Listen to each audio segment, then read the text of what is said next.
Hi mga ka-owner, kumusta po kayo? Kumusta po ang lahat? Sana'y nasa mabuti po kayong kalagayan ngayon at sana'y patuloy po kayong manonood po sa aking mga vlogs. No? So, andito po tayo ngayon. Ayan po.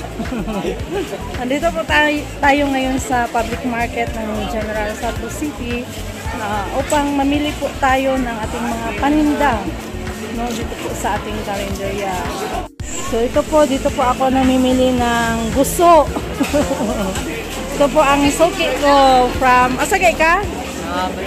Baluan. From Baluan. No? Ang gusto namin, everyday madadaanan po nila. So dito po ako namimili. Mura lang po ang guso, 25 pesos po ang binili ko sa kanya. So ayan na, patuloy po, subscribe ha! Yes! Thank you. So ayan po, no, may maraming mga gulay dito sa gilid po. Actually po, kapag school days ay bawal sila dito. Kasi ngayon Sunday, so free laray. Free laray po sila. Ayan, mga pwesto nila. So meron mga tahong. Po. Ayan. Yung mga pusit oh. Ito ang bulinaw. Gawin natin yung torta. Sa kilo lang kay 70 raman ang kilo. Ayan.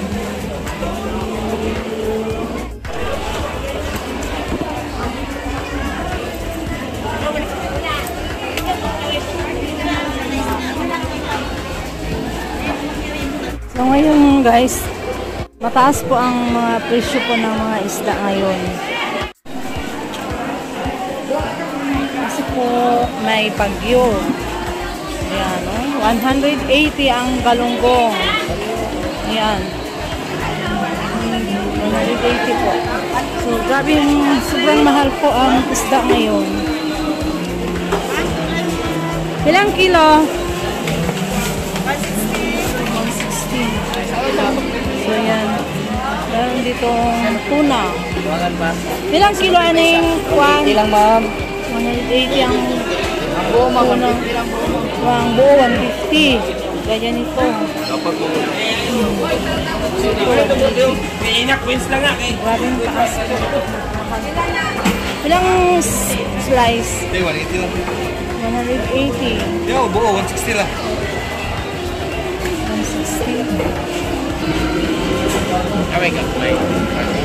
Manipis lang din.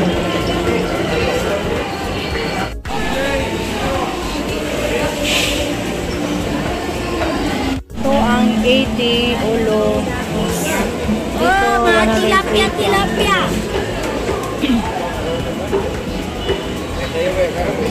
Bakit? Kapag ito kamo.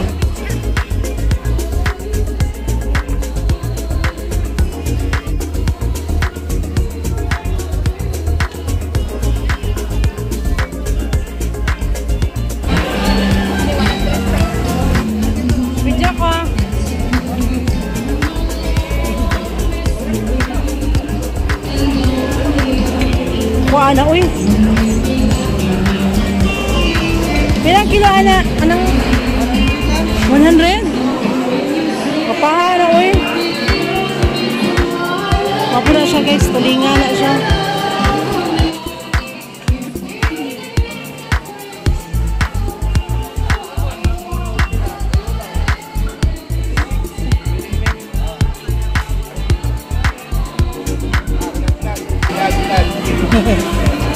Ilang panit? 1 kilo daw.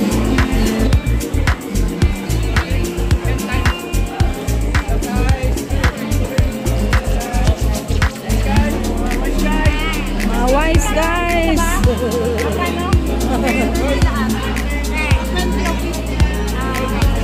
Ayan guys, bili tayo ng panit ng barilis.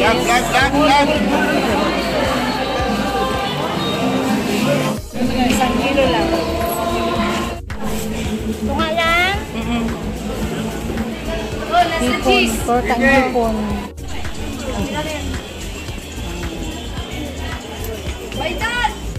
So ayan po mga ka-owner, no, ito po ang binili natin kanina, yung gusto po na patok po sa aming karinderya.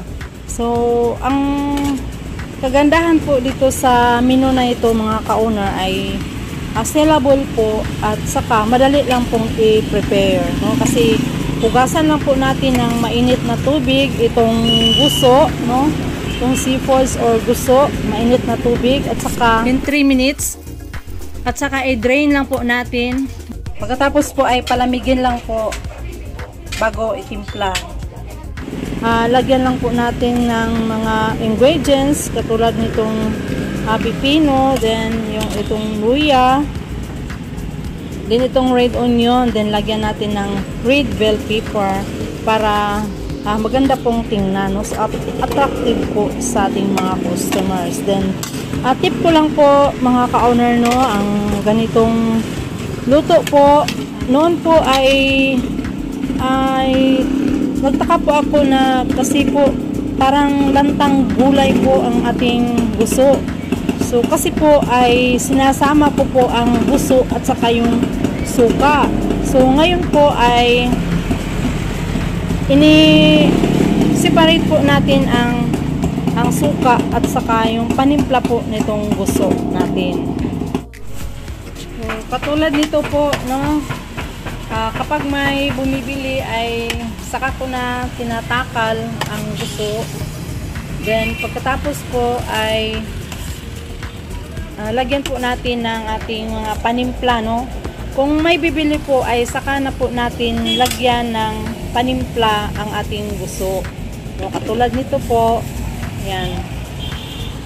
Yan, saka na siya lagyan. Yung suka natin na panimpla ay meron na po yung seasoning, no? May asin, paminta. Yung gusto mo nyong ilagay doon po sa suka ay ilagay nyo na po. Kasi pagkatapos po na itakal ay saka nyo na po lagyan ng suka upang hindi po maluto sa suka ang ating guso, no? Yan po ang sikreto ng ating guso upang manatili pong frisco, no? Kapag i-display ay manatili pong frisco ang ating guso. So yan lang po mga ka-owner, no? Sana ay patuloy po kayong manonood sa aking vlogs at don't forget to click the subscribe button and click the notification bell upang ma-notify kayo sa next upload ko po ng mga videos. Tandaan, sa negosyo ay kailangan ng sipag at syaga at dasal na may pananalig sa puong may kapal. Thank you for watching. Thank you.